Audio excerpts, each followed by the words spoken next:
नमस्कार, आप देख रहे हैं द न्यूज़ जालौन। मैं हूं आपका अपना देवेश। द न्यूज़ जालौन पर आज एक ऐसे नाम की चर्चा, एक ऐसे नाम से खबर जो बड़ा चर्चा में है, और चर्चा में है वो नाम है ताईबाई। आखिर कौन थी ताईबाई? क्या इनका इतिहास है? क्या इनके बारे में प्रामाणिकता है?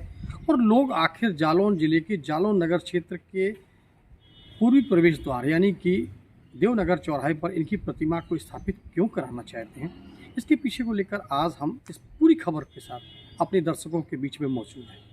ताईबाई जालौन नगर की प्रथम और अंतिम मराठी शासिका ताईबाई। इनके बारे में कहा यह जाता है कि इन्होंने अंग्रेजों की दास्ता कभी भी स्वीकार नहीं की, अंतिम दम तक लड़ी, सब कुछ अपना दांव पर लगा दिया, लेकिन जालौन की आन बान शान बरकरार रखी। हालांकि लास्ट में वो अंग्रेज़ों के हाथों पराजित हुई हैं और उनको ले जाकर कलकत्ता के एक अज्ञात जेल में रखा गया, जहां उनकी दम निकली थी। लेकिन आज चर्चा इस नाम की है कि आखिरकार इनके बारे में प्रामाणिकता क्या है। तो प्रामाणिकता के तौर पर अगर हम बात करें तो आप हमारे पीछे ये जो खंडहर देख रहे हैं, ये खंडहर महारानी ताईबाई की रनिवास थी, यानी महल। यहाँ पर बीचों बीच स्थित एक पुराना मंदिर है, शिव जी का मंदिर है। उसमें वो अपने माता पिता या अपनी सखियों के साथ पूजन अर्चन भी करती थी, जिसका बाद में जब भारत सरकार के अधीन ये आया तो इसमें फिर कई एक साथ राजस्व विभाग के ऑफिस चले हैं, यहाँ तक कि तहसीलें भी यहाँ चली हैं। नायब तहसीलदार की कोर्ट भी यहाँ रही है, तहसीलदार की कोर्ट भी यहाँ रही, यानी कि पूरी की पूरी इस बिल्डिंग में एक राजस्व के पूरे विभाग चले हैं।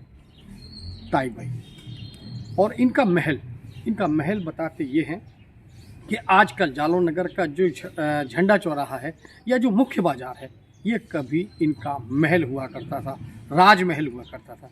और बताते ये भी हैं कि ये 7 खंड का था और इसे अंग्रेज़ों ने तोपों से विस्मार किया था, और उसके बाद वहाँ से निकले मलबे से जालौन और जालौन के आसपास की पक्की सड़कें बनवाई थी। ऐसी प्रमाणिकता यहाँ पर एक बौद्धिक काउंसिल ग्रुप है, वो आजकल लोगों के बीच में उपलब्ध कराने का प्रयास भी कर रहा है।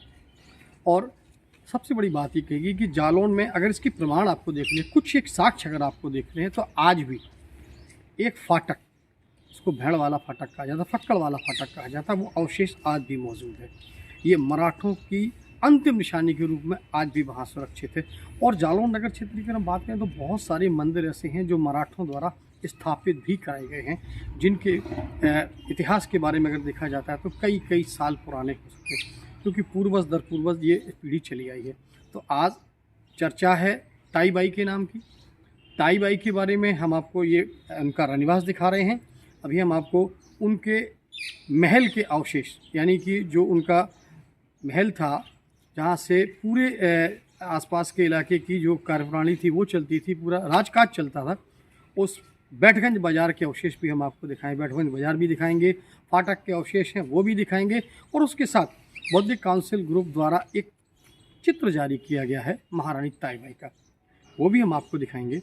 साथ ही यहाँ के जो समाज सेवी हैं या जो बुद्धिजीवी हैं वो क्या कहते हैं ताईबाई के बारे में, क्या उनकी सोच है, क्या उनके पास प्रामाणिकता है, ये सारी चीज़ें आज हाजिर हैं द न्यूज़ जालौन। तो दर्शकों, चलिए हमारे साथ ताईबाई के रनिवास में, रनिवास महल जो अब खंडहर हो चुका है, विस्मार हो चुका है, और इस इमारत पर ये अंकित कर दिया गया है कि ये इमारत क्षतिग्रस्त है, इसमें प्रवेश वर्जित है। लेकिन आज हम अपने द न्यूज़ जालौन के सभी दर्शकों को इस महल से रूबरू कराने जा रहे हैं, इस महल के अवशेष से रूबरू कराने जा रहे हैं। ये ताईबाई की रनिवास थी और ये अंतिम मराठी शासिका ताईबाई की एक प्रामाणिकता की पहचान है। और ये अवशेष इस बात की चीख चीख कर गवाही देते हैं कि यहाँ पर मराठों का आधिपत्य रहा है। ये अंतिम मराठी शासिका ताईबाई की अंतिम निशानी, ये रनिवास, इसके अवशेष अपनी स्क्रीन पर आप देखिए, ये द न्यूज़ जालौन की स्क्रीन पर ये अवशेष हैं। चलिए अब हम आपको कुछ समाज सेवियों की बातें सुनवाते हैं कि उनका इस पूरे कार्यक्रम के बारे में क्या कहना है।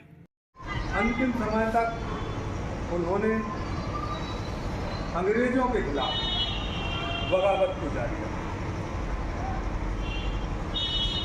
और जालौन नगर के लिए उन्होंने अपना सर्वस्व अर्पण कर दिया, लेकिन उन्होंने जालौन नगर की जनता को, उस जालौन नगर को कभी अंग्रेजों की दास्तां को स्वीकार नहीं। ऐसी महारानी ताईबाई थी जो हम सबके नगर के इतिहास से जुड़ी हैं। हम चाहते हैं कि उनकी एक मूर्ति देवनगर चौराहे पर लगी। ये आंदोलन जालौन नगर की जितनी भी जनता है, जितने भी बौद्धिक वर्ग हैं, पत्रकार भी हैं, अधिवक्ता भी हैं, समाज के वो सारे लोग जो समाज के लिए कुछ चिंतन करते हैं कि आखिर कल्पना करें आप आज़ादी के 75 साल ही हो गए, इसके बावजूद भी जो जगह है बुंदेलखंड के 1/3 भाग की राजधानी थी, आज इसकी दशा और दुर्दशा क्या है वो सब आपके सामने है। उसका सिर्फ एक ही कारण है कि महारानी ताईबाई ने जब अंग्रेजों के खिलाफ विरोध उनका, तो अंग्रेजों ने जिस तरीके से यहाँ नेस्तनाबूद किया और मुख्यालय को जिस दिन वो वहीं ले गए थे, उसी दिन हमारी दुर्दशा प्रारंभ हुई। ये सब मिथ्या है। जालौन राज्य ये इतिहास आपके सामने स्थापित किया गया है, पर्याप्त नहीं है, लेकिन संक्षेप में समझने के लिए इसमें एक नाम लिखा रानी लक्ष्मीबाई। इसके लिए कहीं भी बहस होने की आवश्यकता नहीं है। झांसी की रानी लक्ष्मीबाई नहीं है, ये जालौन की रानी लक्ष्मीबाई। दूसरी चीज कि हमारा किला इतना बड़ा जालौन का बृहद किला तो लोगों से नेस्तनाबूद कर दिया गया, मक्खिया मैट कर दिया गया, मार कर दिया गया और लटका हमारा उजड़ गया। महारानी लड़ाई लड़ते लड़ते अपनी सेना गंवा बैठी। और जैसा कि आप देख रहे हैं, गढ़ी जहाँ भैरव जी का मंदिर है, इसके ऊपर किला बना हुआ था 7 मंजिल का, बहुत बड़ा। गढ़ी तोड़ दी गई, किले की ईंटें और मलबा ले जाके सड़कें बनाई गई, अंग्रेजों ने किया। क्यों? इसलिए कि हम आपके इतिहास को, आपकी गौरवशाली गाथा को, आपके कल्चर को, आपकी सभ्यता को नष्ट कर देंगे तो आप नष्ट हो जाएंगे। नतीजन जैसा कैलाश जी ने कहा कि हमारे साथ जो हुआ, आज भी बहुत कम लोग हमारे यहाँ बचे।